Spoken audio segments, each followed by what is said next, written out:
supporting our tomato plants. Now, I'm not talking about motivational support, although I do sometimes find myself talking to my tomato plants. I'm not the only one, right? No, I'm talking about supporting our plants with string. This is the method that I like to use, and there are many different methods which you can use to support your tomato plant.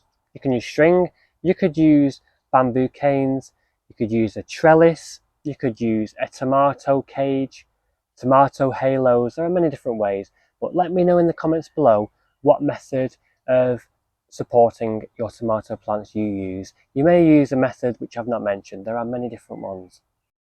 So in today's video I'm going to be stringing up our tomato plants, and I'm going to be talking about companion planting with tomatoes as well. I'm going to be doing a bit of companion planting. But before we get into the video, I'd like to introduce myself to those of you who are new to the channel. I'm James, and this is my allotment where I share gardening tips, advice and knowledge that I have, and hopefully I can learn some new things off you as well. So if you like the video, remember to smash that like button because it really helps out a lot. So with all that being said, let's get into stringing up our tomato plants. But why provide support for your tomato plants in the first place? Well, most tomato plants are going to need supporting, especially if they're indeterminate varieties of tomato, which grow much taller. Determinate varieties, on the other hand, aren't going to require as much support because they only grow to a maximum height of around 3 feet and no more than that. And they're much bushier in nature and they don't require much support at all. You can just leave them on their own. These plants are better suited for those with smaller spaces because the plants are much more compact.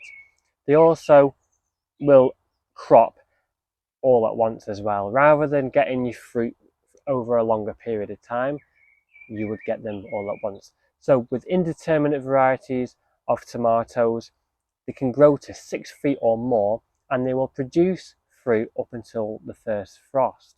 So all these varieties of tomato which I have here are all indeterminate varieties of tomato, so they all need support. So the reasons I like using string to support my tomato plants is because it is such a cheap and easy method. You know, it's very quick, and I'm using jute twine here, which is a very cheap material, very strong as well actually. It can hold a surprising amount of weight. It's really strong. I found that even when my plants are 6 feet tall and loaded with beefsteak tomatoes, it can still hold the weight really well. It's actually quite surprising. And it's also quite minimalistic as well. You know, it's a single piece of string going up is much more subtle than bamboo canes, which stick up and they can actually pierce the polytunnel cover as well. So that's why I don't use bamboo canes. That's something I would use outside.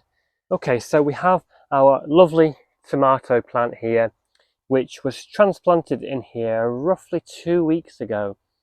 So the roots have started to establish in here now, and the plant's put on a good 8 to 10 inches of growth now, so they are growing pretty fast. So I like to get this tomato plant strung up as soon as possible, really. I could have done it a little bit sooner, but I wouldn't really leave it any longer than this, because when they start getting big, you can start breaking the stems and doing damage to the plant. So doing it when it's this size is fine. Now there are different variations and different ways of stringing our tomato plants up. Some people would actually bury the string when they actually plant the plant, so the string is actually under the root ball and they'd have the string coming out of the soil. But what I like to do is I like to tie the end of the string to a peg like this, just cheap pegs that you can get from B&M or something like that. Pegs for securing netting and weed suppressant membrane and things like that. Only cheap. I think you get like 20 for 2 or 3 quid. They're not expensive. Anyway, so what I do is I will have my string on the peg just like that, and then I will not too close to the stem. I don't want to rip the roots apart. You know, a good couple of inches from the stem. I will press the peg into the soil like that. And as well, some people may even tie the string just to the stem instead of to a peg. I found this way isn't quite as effective because the string can sort of get pulled all the way up the stem as it grows, and you can also end up strangling the stem as well. If the string's too tight, as the stem grows bigger and bigger, it can actually cut the stem and do damage to the plant. So I like doing it this way. So I'll just have my string, and what I'll do is I'll wrap it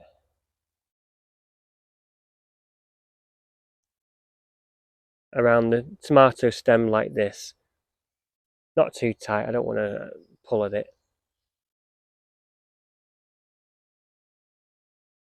And then this string will go all the way up to these bamboo canes, which are actually secured right the way along the top of the polytunnel. You can secure it to the frame here, but because I've got 2 rows, I secure some to this support bar and I attach some to the bamboo cane. This one's going to be on the bamboo cane. Okay, so the string is tied up to the bamboo cane up on the roof there, and it is wrapped around the stem of the tomato plant. And what I'll do, as the plant grows taller and taller, I will continue to wrap it around the string like that, and it will do a really good job of holding the tomato plant up. So I've got about 40 tomato plants to do here, quite a lot of them. So I'm going to get on with doing them now, and I'm going to then talk about companion planting.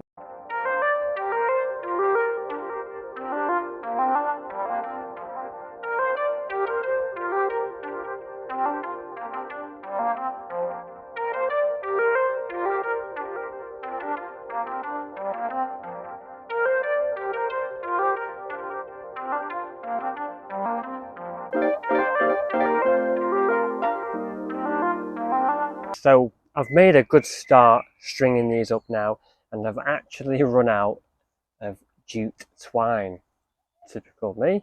Yeah, I've not had enough. I still need to do this other side here, and I've done most of this side. Yeah, I need to get some more, so I'll probably end up doing the rest of them tomorrow when I get some more. But this method is great. It's easy, cheap, effective, minimalistic. You know, it's neat and tidy, looks good. Now, I said before that I'm going to be doing some companion planting, and I'm actually going to be planting some marigolds alongside our tomatoes, which is a really popular choice for companion planting. They go really well with tomatoes, and the reason being is they have a very pungent smell, which can help repel pests such as aphids and whitefly, things like that. So they won't be a problem with our tomatoes as much if we plant marigolds with them. So marigolds are going to be planted along the front of here with the tomatoes.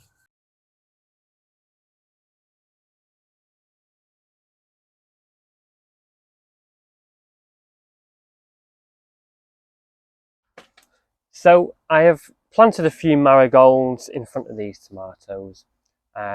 Yeah, this is my go-to option with companion planting for tomatoes. And I like doing that wherever I can around the allotment.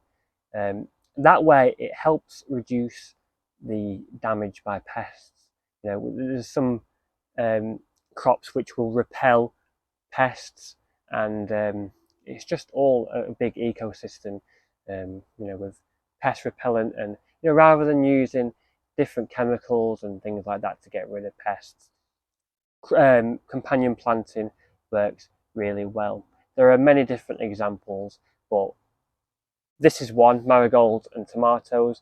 Another would be onions and carrots with carrot root fly. But there are many different ones. I like using borage, it's a really good companion plant. I plant there with quite a few things, squashes for example, and pumpkins. So that's my tomatoes, or at least some of my tomatoes, strung up now. I'm probably going to do the rest of them tomorrow. And I've companion planted a few marigolds in front of them as well.